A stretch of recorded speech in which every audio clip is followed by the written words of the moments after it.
Alright, so we're going to be talking about how to write a perfect paragraph, and these are the paragraphs that are going to be the foundation for your body paragraphs when you write longer essays. Not every single paragraph you're going to write in life or for every essay or story is going to be like this, but this is our foundational structure that we're going to use, like I said, for our essays. The first things you need to know are what a topic sentence is, and then general statements and supporting sentences.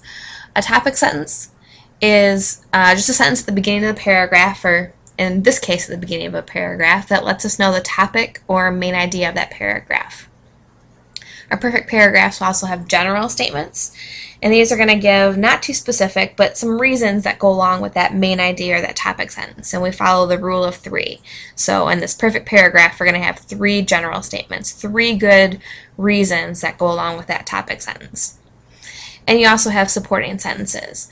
These are additional sentences that give more support, more details, and they enhance each of the general statements. They add more to it. So let's take a look at some examples of these. Here's our first paragraph, and our topic for each of these is going to be your favorite subject in school, and obviously it's going to be English. Our first paragraph says, "My favorite subject in school is English. I like to read interesting and exciting literature. I also enjoy writing papers. Most of all, I like debates and discussions we are able to have about the things we are studying.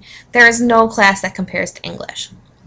Okay, so we see this paragraph does have a beginning, a middle, and an end, and I've highlighted the beginning in yellow. My favorite subject in school is English. That's our topic sentence, so it lets us know this whole paragraph should be about my favorite subject in school being English.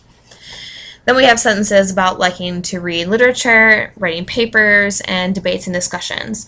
These are what would be classified as general statements. We don't know much about the literature, writing papers, we don't know why they like these things, so they're pretty general, but there's 3 of them here, which is a good start.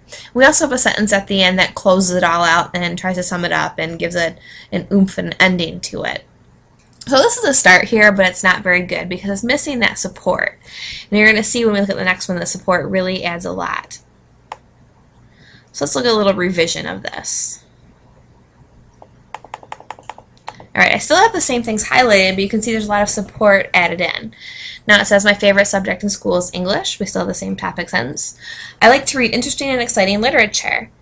Okay, that was our first general statement, but now we've added 2 sentences of support, and that's what we're going to follow for our paragraph recipe here. Is for each general statement, you should have 2 sentences of support following it. In this case, in school, read everything from Greek mythology to Shakespeare to modern classics like Lord of the Flies. The nonfiction works like Night in Hiroshima pack an emotional punch and give life to historical events that just doesn't happen with a history textbook. These aren't just fluff sentences. They give a lot of specific information about why I like to read interesting and exciting literature and why that's a reason English is my favorite subject. After that, we move to the next general statement. "I enjoy writing papers." Okay, that's good, but we need to know why in order to make this a really solid paragraph. So my supporting sentences do that. They say, "I know it may sound dorky, but I really feel like essay writing is a challenge to find the best words to describe an idea. I love the feeling I get seeing an A on top of the paper after I worked really hard at revising it over and over again." So we have 2 sentences here that are letting kind of the personality of the writer show through that really explain why they enjoy writing papers. And then we move on to our final general statement. "I enjoy English class because of the debates and discussions we are able to have about the things we are studying." And then we have 2 sentences, again, 2 supporting sentences that are going to explain what it is about debates and discussions that this person enjoys. In this case, more often than not, there is more than one right answer to ideas we're discussing, so it's enjoyable sharing my thoughts with my classmates and hearing different perspectives on the topic. The debates can get really spirited, and to be honest, I just like to argue. So 2 good reasons here, or 2 good sentences that explain why debates and discussions make English my favorite subject in school. And then again, that sentence at the end that wraps things up. There's no class that compares to English when it comes to putting all these things together. So this is pretty good. It's got this sentence structure here that we like. It's got a beginning with the topic sentences. It has 3 general statements with 2 supporting sentences for each of those general statements, and an ending to it, a conclusion to it as well. We're not quite done yet though. It's pretty good, but if you read it straight through, it's a little bit clunky. You want to make it really clear and smooth and fluent for your readers. So what we're missing here is transitions. Typically your transitions are going to go at the beginning of every general statement. So before I like to read interesting and exciting literature, before I enjoy writing papers, before I enjoy English class because of the debates, etc. And really you want one before the ending as well. So let's look at another example that has those in.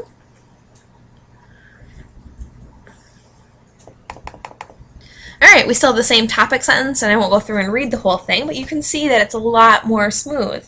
My favorite subject in school is English. One reason for this is because I like to read interesting and exciting literature. Another element of English class that I enjoy is writing papers, but the biggest reason I enjoy English class is the debates and discussions. Although some of these elements are present in other courses, there's no class that compares to English. So all these things highlighted in blue are examples of transitions, and they really tie it all together and make it read very smoothly. It's also very clear where those general statements are. So you've kind of given your reader a little bit of a roadmap here, signposts, so they know exactly what your reasons are for preferring English as your favorite subject in school. So to recap here, you make sure that you have a topic sentence at the beginning of your perfect paragraph. You have 3 general statements. Each general statement should start with a transition. They can be as simple as first, second, and third, but you can also get a lot more creative with them as well, as long as we know that we're transitioning from one to the next. After each general statement, you should have 2 sentences of support, and at the very end, you want a sentence that wraps it all up, a clincher, a conclusion at the very end of it. So if we count that up, that should be 11 sentences. So our perfect paragraph and our perfect paragraph recipe has 11 sentences to it. If you write, or if your assignment is to write a perfect paragraph later on, and you count up your sentences and there aren't 11, there is a problem. You'll need to go back and see what it is that you missed. Another visual way to look at this here, rather than just sentences,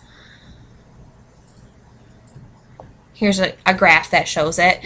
You have your topic sentence at the top.